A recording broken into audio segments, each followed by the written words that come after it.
राधे राधे दोस्तों। जिस घर में ससुर की इजाज़त के बिना पत्ता भी ना हिले, उस घर में रहना किसी सज़ा से कम नहीं लगता। मेरा नाम कविता है। मेरी शादी एक ऐसे घर में हुई जहां मेरे ससुर ठाकुर बलदेव सिंह का राज चलता था। घर का हर नियम उनके हिसाब से था। सुबह 5 बजे उठना, रात 9 बजे लाइटें बंद होना और घर की कमाई का एक एक पैसा उनके हाथ में देना। मेरे पति अंकित और मेरे देवर दोनों ही अपने पिता के सामने सिर उठाने की हिम्मत नहीं करते थे। मुझे लगता था कि किसी घर में नहीं बल्कि किसी रियासत की जेल में आ गई हूँ। ठाकुर साहब का उसूल था, जब तक मैं जिंदा हूँ इस घर की बागडोर मेरे हाथ में रहेगी। फिजूल खर्ची और आज़ादी के नाम पर बदतमीजी मुझे बर्दाश्त नहीं। एक दिन मुझे बहुत गुस्सा आया। मुझे अपने मायके में एक शादी में जाना था और मुझे एक महंगी साड़ी लेनी थी। जब मैं अंकित से पैसे मांगे तो उसने धीरे से कहा, कविता तुम जानती हो ना, बापूजी से पूछना पड़ेगा। मैंने चिल्ला कर कहा, क्यों पूछना पड़ेगा? तुम कमाते हो, वो कमाते हैं और फिर भी एक साड़ी के लिए हमें उनके आगे हाथ फैलाना पड़ता है। ये कैसा राज है उनका? क्या हम उनके गुलाम हैं? ठाकुर साहब बाहर ही खड़े थे। उन्होंने सुना और अंदर आकर सिर्फ इतना कहा, गुलाम नहीं हूं, पर इस घर की सदस्य हो और जब तक इस घर की छत के नीचे हो, नियम मेरे ही चलेंगे। साड़ी की ज़रूरत है तो लिस्ट बनाओ, पैसे मैं दूंगा, पर हिसाब भी मैं ही लूंगा।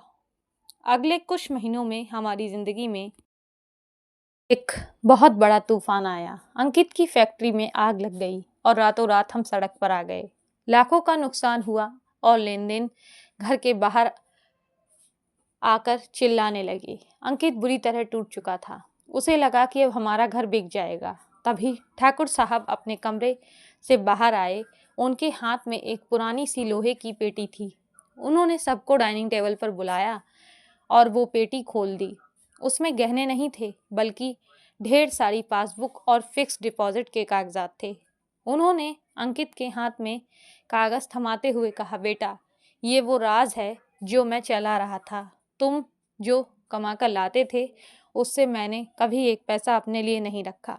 मैंने तुम लोगों की फालतू खर्ची रोकी ताकि आज जैसे बुरे वक्त में मेरा परिवार भूखा ना सोए।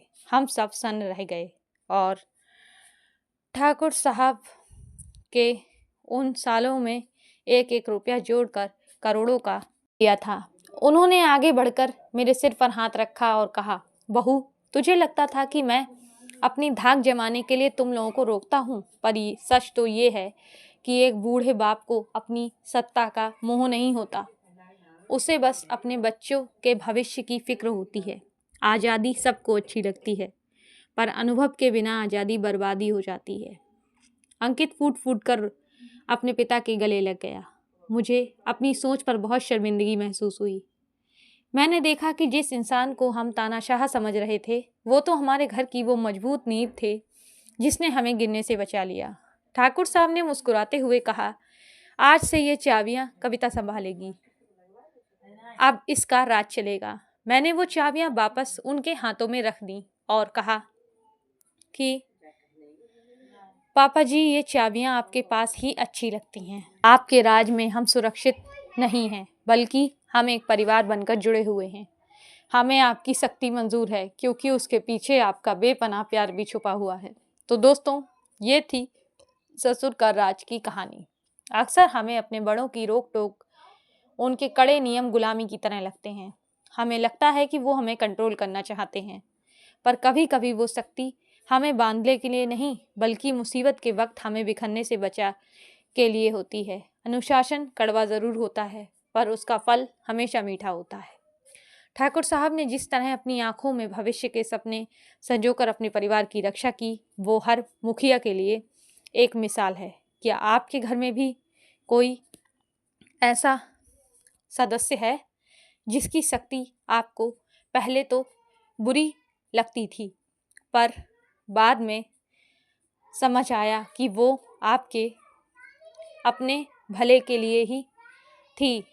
तो हमें अपनी राय और अपने अनुभव कमेंट्स में ज़रूर बताएं। दोस्तों, उम्मीद करती हूँ कि आपको यह कहानी पसंद आई होगी, तो हमारे चैनल को सब्सक्राइब करना बिल्कुल मत भूलना। कल फिर मिलेंगे एक ऐसी ही और नई दिलचस्प कहानी के साथ। तब तक के लिए आपका धन्यवाद।